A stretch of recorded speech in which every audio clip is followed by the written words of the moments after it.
Dear brothers and sisters, hearty welcome to Manna. In the Gospel of Luke chapter 21 verses 1 to 4, Jesus introduces as a poor widow.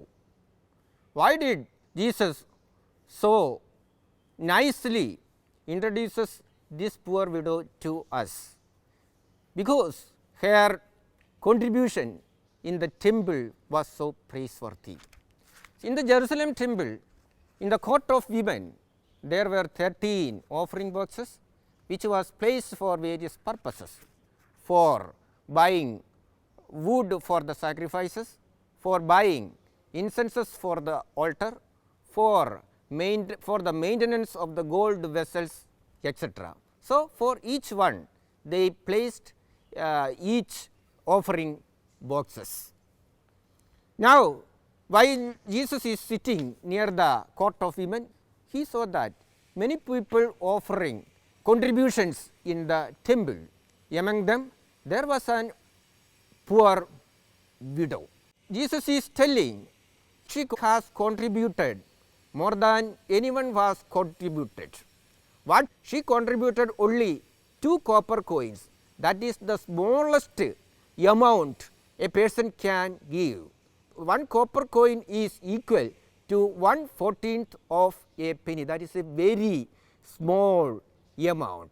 But Jesus is telling she has contributed more than anyone else contributed. Why?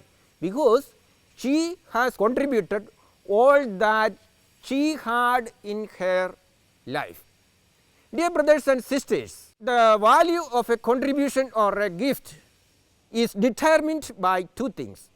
The first one, the spirit with which it is given.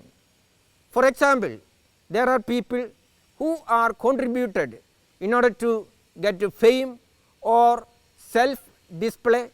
There are people who are contributed out of grudge. There are gifts or contribution that are unwillingly extracted.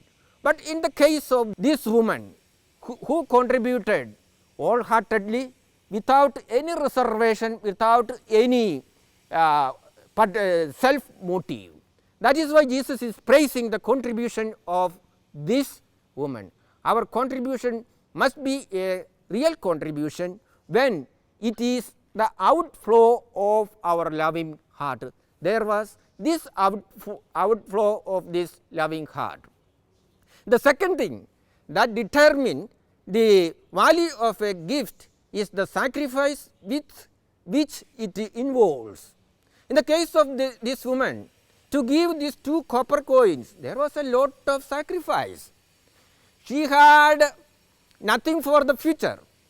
In order to find out her livelihood, there is nothing in her hand, etc. Whereas, the people who contributed more, they contributed from their abundance, from their surplus income, etc.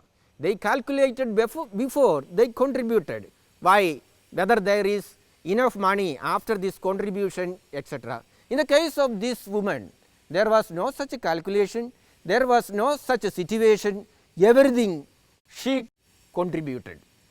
Dear brothers and sisters, if it is a real giving, the giving must hurt us. The real giving must always hurt the person who is giving. So, let us examine whether our contribution, whether our offering, whether it is money, whether it is our service, whatever it be, it really hurts us. If it really hurts, then only our contribution, our gifts would be a real gift.